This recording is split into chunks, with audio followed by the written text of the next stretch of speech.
안녕하십니까. SPM 리서치의 김영주입니다. 오늘은 QT 테이퍼링 관련된 얘기 말씀드리도록 하겠습니다. QT 테이퍼링은 패드 쪽에서 만들어 나가는 얘기겠지만 재무부 쪽의 분기 리펀딩 이것과 무관하다 볼 수가 없겠죠. 결국 QT 테이퍼링하고 분기 리펀딩이 윤곽을 잡아간다 이렇게 보시면 될 것 같아요. 시간도 얼마 남지 않았어요. 이제 블랙아웃 기간에 들어섰기 때문에 패드 인사들 나오지 않을 테고 그러한 기간으로 거래일수로 보면은 7일 남은 시점이다 이렇게 보시면 될 것 같아요. 관련된 얘기들이 나올 만한 그런 타이밍이죠. 관련된 얘기도 또 나오고 있습니다. 한번 살펴보도록 하겠습니다. 먼저 TGA 잔고 흐름 보면서 시작하겠습니다. 최근에 15일에 급증한 다음에 증가하는 속도가 서서히 감소하고 있습니다. 18일 같은 경우는 한 6억 불 증가하는 걸로 많이 줄어들었죠. 월말 예상 잔고가 7,500억 불이기 때문에 이제 1,800억 불이 초과된 상태고 급증하는 것은 이 정도에서 마무리되고 조금씩 더 증가하는 것이 아닌가 이렇게 생각이 되고요. 그렇다라고 본다면 이 증가한 것이 저점 대비로 증가한 걸 따져보면 시장의 유동성 2,700억 불이 TGA 잔고로 들어온 거나 마찬가지이기 때문에 단기 악재가 많이 반영이 됐다 이렇게 볼 수가 있겠죠. 그것이 분기 리펀딩에서 어떻게 작용할지 중장기 호재로 환류 가능성도 있는 것이고 또 QT 테이퍼링이 만약 가세한다면 전체 리펀딩 규모 자체도 틀려질 수 있다라는 생각이 듭니다. 재무부 쪽의 머릿속이 좀 많이 복잡할 것 같다 이런 생각이 듭니다. 전체 발행 규모를 줄일 것인지 또 듀레이션을 어떻게 조절할 것인지 돈이 여유가 생긴 건 확실한데 그리고 QT까지 감안한다면 더 여유가 있을 텐데 어떤 식으로 운영할지 매우 관심이 갑니다. 이 상황에서 RRP 잔고가 뚝뚝뚝뚝 떨어지다가 4천억 불 정도 수준에서 왔다리 갔다리 하는 그런 모습입니다. 만약에 이 TGA 증가 금액이 이쪽으로 환류되는 그런 금액도 만약에 있다라고 한다면 저점을 약간 높일 수도 있겠고 QT 테이퍼링을 감안한다면 이 떨어지는 기울기 이 자체를 조절할 수 있다라는 것이죠. 만약에 예전에 했었다라고 한다면 이렇게 많이 떨어질 수가 있겠죠. 기울기가. 하락 각도가 조절될 수 있었던 것이 반영이 된다라고 한다면 조금 더 높이가 높아질 수도 있다라는 것이죠. RRP에 대한 시장의 우려감을 이미 패드 쪽에서도 알고 있죠. 12월 FOMC 회의 때 파월 의장 기자가 QT 관련해서 질문을 했을 때 이런 표정을 지었습니다. 이 표정 지은 것이 허무맹랑한 얘기 때문이 아니라 너무 빠른 것 아니냐라는 그런 한숨 섞인 표정이 아닐까. 그렇기 때문에 다음 이슈는 QT가 될 확률이 크지 않은가 그렇게 생각을 했었고 바로 그 회의 끝나자마자 달라스 패드 로리 로건 총재가 QT 얘기를 꺼내기 시작했죠. 금리는 하이어 포런고로 진행이 되고 QT는 슬로어 포런고가 될 것이다. 천천히 길게 진행될 것이다. 이 얘기를 한 것이죠. 이때부터 뜸들이기가 시작됐다 이렇게 생각이 됩니다. 그 이후에 2월 초에는 재무부가 아예 공개적으로 밝히기 시작했죠. 패드 관계자들이 대차 대조표 축소를 늦추고 중단하려는 계획에 대해서 활발한 공개 논의를 시작했다. 이런 식으로 공개하기 시작했습니다. 3월 1일 가서는 좀 더 깊이 들어갑니다. 로리 로건 총재. 그리고 이때는 패드의 크리스토퍼 월러 이사가 동참하죠. QT에 대해서 좀 더 한 발짝 더 들어갑니다. 듀레이션 관련해서도 B를 많이 채우고 싶다라는 발언하고 MBS를 제로로 만들겠다. 이런 얘기했죠. 그리고 그 당시까지만 하더라도 QT가 1조 4천억 달러가 감소한 상태였는데 효과적인 정책 전환이 가능한 그 수준을 찾는다면 QT를 늦추고 중단할 것이다. 이런 식의 얘기를 했죠. 제가 봤을 때는 하나하나 속도는 빠르지 않지만 시장과의 소통을 하면서 이번 FOMC 회의까지 거의 4달 동안 뜸을 들이고 진행시켰다. 이렇게 볼 수가 있겠죠. 3월 FOMC 회의에는 파월 의장도 공식적으로 인정을 했습니다. QT에 대해서 회의를 했다. 슬로우 포런과 러닝 스무슬리 이런 식으로 진행하겠다 얘기를 한 것이죠. 이번에 공개된 FOMC 회의록을 보면은요. 더 자세히 볼 수 있습니다. 이 내용입니다. QT 속도 조정하는 방법에 대해서 참가자들이 일반적으로 월별 속도를 최근 속도의 약 절반으로 줄이는 것을 선호했다.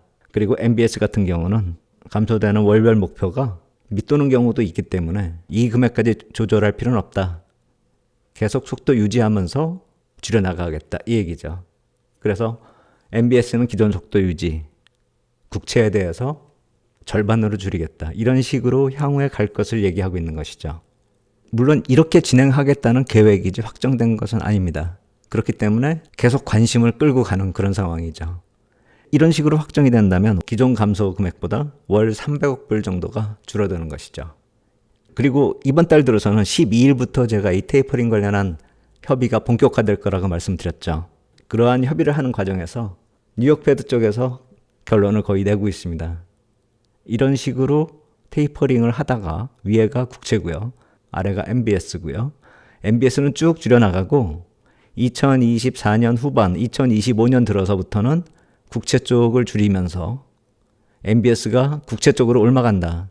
이런 식으로 그림을 그리기 시작했다는 것입니다. 그래서 전체 금액을 놓고 보면 6조 5천억 전후로 바닥을 만들고 25년 전후로 해서 본격화되기 때문에 12개월이나 24개월 이후부터 본격화된다. 이렇게 보시면 되는 것이죠.